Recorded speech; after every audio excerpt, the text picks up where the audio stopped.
এশার সলাতের পরে ঘুমিয়ে যেতে হবে। ঊর্ধ্বে সময় 10টা, 9টা থেকে 9:30টার মধ্যে ঘুমাতে হবে। 12:30 1টার মধ্যে উঠতে হবে। 1টা 1:30টার মধ্যে উঠে যেতে হবে। উঠে গিয়ে সুন্দর করে দাঁত পরিষ্কার করে উজু করে সালাত আদায় করতে হবে। কোন সূরা মুখস্থ নাই, শুধু সূরা ইখলাস আছে, কুল আল্লাহু আহাদ, এটাকে পড়বো, বিসমিল্লাহ বলবো আর পড়বো, বিসমিল্লাহ বলবো আর পড়বো। যখন আর দাঁড়িয়ে থাকতে পারি না তখন যাব রুকুতে। ইবনে আব্বাস রাদিয়াল্লাহু তাআলা আনহু বলেন, লাম্মা বাসা রাসূলুল্লাহ সাল্লাল্লাহু আলাইহি সাল্লাম মুআযান ইলাল ইয়ামান, যখন আল্লাহর নবী মুআজকে ইয়ামান দেশে দ্বীন প্রচারের জন্য দায়িত্বশীল করে পাঠালেন, তখন আল্লাহর নবী মুহাম্মদ সাল্লাল্লাহু আলাইহি সাল্লাম বলেন, ইন্নাকা তাতি আহলা কিতাব, মুআজ তুমি ইহুদি খ্রিস্টানদের নিকটে যাচ্ছ। তুমি যেখানে যাচ্ছ তারা ইহুদি, তারা খ্রিস্টান। ফাদুমিলা শাহাদাতিন আল্লা ইলাহা ইল্লাল্লাহ ওয়া আন্না মুহাম্মাদুর রাসূলুল্লাহ, তুমি তাদেরকে এই বলে আহ্বান করো যে, এই সবাই তোমরা বলো, আমি সাক্ষ্য দিচ্ছি আল্লাহ ছাড়া কোনো মাবুদ নাই, আমি সাক্ষ্য দিচ্ছি মুহাম্মদ আল্লাহর রাসূল। এই কথা তুমি প্রথমে বলো। তার মানে মানুষকে আগে শিরক মুক্ত হতে হবে। ভারত, বাংলাদেশ, পাকিস্তানের আলেম ওলামা মানুষজন, জনগণ অনেক ইবাদত করে, কিন্তু অনেক শিরকও করে। শিরক দিয়ে ঘেরা, শিরক দিয়ে ঢাকা, বিদআত দিয়ে ঢাকা। প্রথম দাওয়াত এইটা, এখনো ইবাদতের কোনো কথা আসেনি। শোনো, তুমি জনগণকে বলে দাও, জনগণ সাক্ষ্য দিবে এই বলে যে আমি সাক্ষ্য দিচ্ছি আল্লাহ ছাড়া কোনো মাবুদ নাই। তার মানে সর্ব ধরনের শিরক থেকে মুক্ত হতে হবে, কোনো প্রকার শিরক করা যাবে না। তাহলে এই বাক্য টিকবে যে আমি সাক্ষ্য দিচ্ছি আল্লাহ ছাড়া কোনো মাবুদ নেই। যখন আপনি পূর্ণ শিরক মুক্ত হবেন তখন।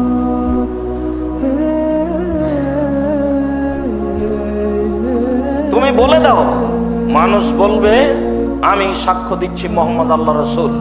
এই কথার অর্থ হলো এই যে লা তুবাদু ইল্লা বিমা শারা, ইবাদতই চলবে না, ইবাদতই বন্ধ।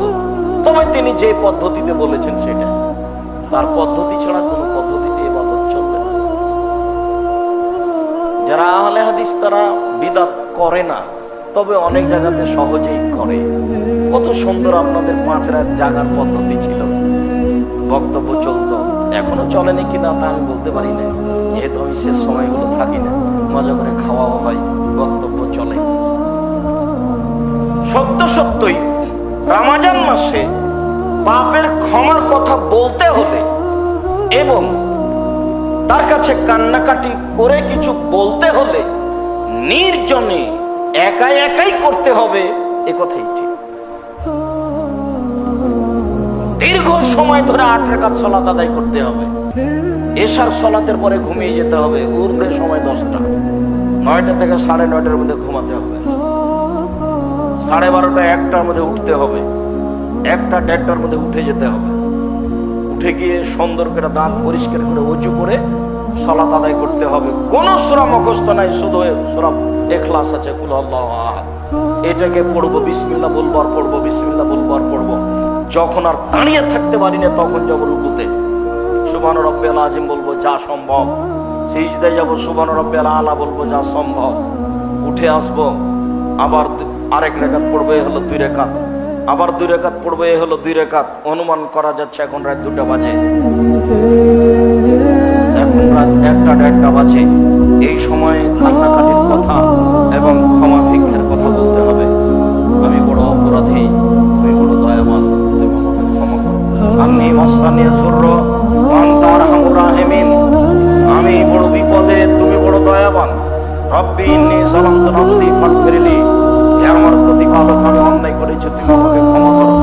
রব্বানা যালামনা আনফুসানা ওয়া ইল্লাম তাগফির লানা ওয়া তারহামনা লানাকুনান্না মিনাল খাসিরিন।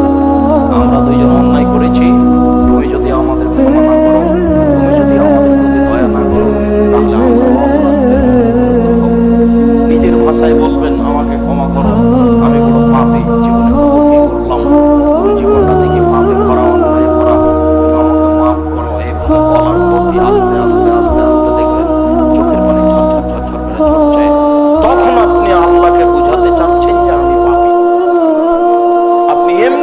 পার হয়ে গেল। ফায়দা ফারাকতা ফানসাব ওয়া ইলা রাব্বিকা ফারগাব। মুহাম্মদ সাল্লাল্লাহু আলাইহি সাল্লাম, আপনি যখন দুনিয়াবী কাজ থেকে অবসর হবেন তখন আপনি কঠোর শ্রমে আত্মনিয়োগ করুন, আর আপনি আমাকে যা বলবেন তা বিনয়ের সাথে কান্নাকাটি করে বলুন।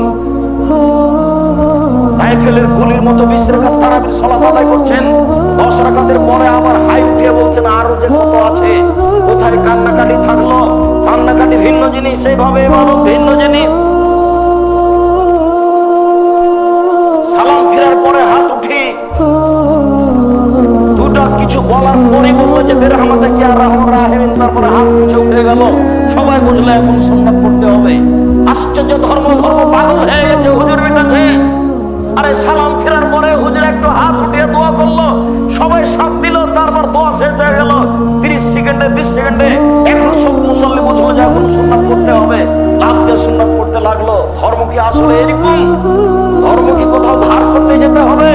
সবার বাড়িতে ধর্ম জাজল্য আছে, বাংলা ভাষায় বুখারী আছে, মুসলিম আছে, আবু দাউদ আছে, তিরমিজি আছে, ইবনে মাজাহ আছে, আর অন্যান্য গ্রন্থ আছে, রিয়াজুস সালিহিন আছে।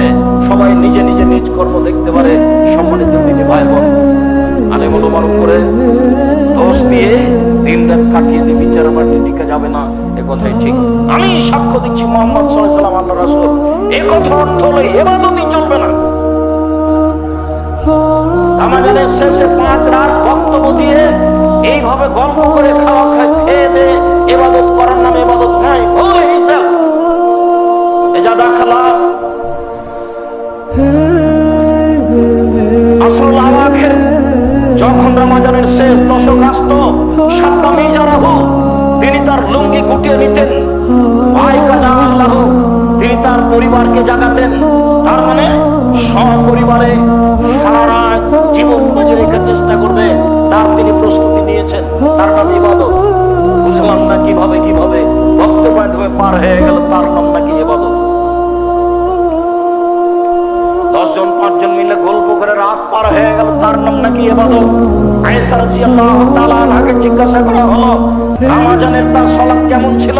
উত্তরে তিনি বললেন রমজান ছাড়াই তিনি 11 রাকাতের বেশি সালাত আদায় করতেন না।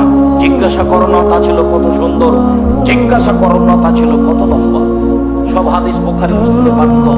এভাবে আজও পড়ে আছে জাজল্য মানুষের কাছে, মানুষ তার দাম দেওয়া প্রয়োজন মনে করে না। সম্মানিত মসজিদের মুসল্লি, বলছিলাম রাসূল সাল্লাল্লাহু আলাইহি সাল্লাম বললেন, বলে দিও আমি সাক্ষ্য দিচ্ছি আল্লাহ ছাড়া কোনো মাবুদ নাই, মানে শিরক মুক্ত হতে হবে। আমি সাক্ষ্য দিচ্ছি মুহাম্মদ আল্লাহ রাসূল, মানে ইবাদত একমাত্র তার পদ্ধতিতে হতে হবে, কোনো ইবাদতই নাই। যেটুকু করব সেটুকু তার পদ্ধতিতে হতে হবে, এটাই চূড়ান্ত। আপনি এখন মুকশিদুল মুমিন খুলে দেখেন কত ধরনের দুরূদ আছে, দুরূদে হাজারিয়া কত যে দুরূদ আছে। কিভাবে যে আরবি বানালেন উনি, বা কার থেকে যে নকল করলেন আল্লাহই ভালো জানেন। হিসেবের বাইরে মানুষ ভাবতেই পারে না, মানুষ ধর্মের নামে এত কিছু বানাতে পারে।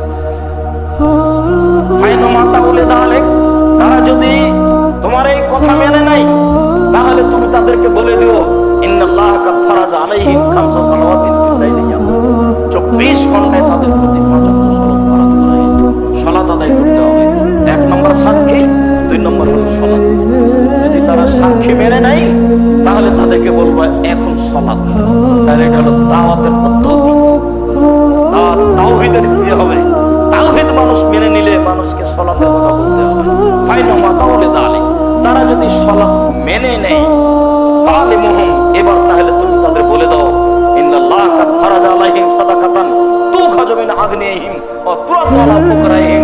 যারা ধনী তাদের উপরে যাকাত খরচ করা হয়েছে, তাদের নিকট থেকে অর্থ সম্পদ যাকাত হিসেবে উঠিয়ে দরিদ্রদের মাঝে, ফকির মিসকিনের মাঝে বন্টন করে দিতে হবে। এটা জরুরি আদেশ। সম্মানিত মসজিদের মুসল্লি, দিনী মুসলিম ভাই বোন, বলছিলাম কোরআন এবং হাদিস পড়ে যাকাত ফরজ। সংক্ষিপ্ত বিবরণে বুঝলাম যাকাত ফরজ, যাকাত দিতেই হবে। স্বইচ্ছায় যাকাত দিলাম না, তাহলে সরকারের ক্ষমতা থাকলে সরকার জোর করে যাকাত আদায় করে দিবে। এক আশ্চর্য বিধান। এই 5টা বিধানের এইটা ব্যতীত আর কোনো জিনিস জোর করে আদায় করা নেই। সাক্ষ্যও জোর করে নয়। জেহাদ ছাড়া কারো প্রতি জোর সাক্ষী চলে না। সিয়াম জোর করে আদায় করা হবে না, হজ জোর করে আদায় করার জন্য বলা হবে না। যাকাত যদি লা ইলাহা ইল্লাল্লাহ বলে থাকে, সালাত আদায় করে থাকে, এবার পিটিয়ে যাকাত আদায় করতে হবে, এই কথা আবু বকর সিদ্দিক রাদিয়াল্লাহু তাআলা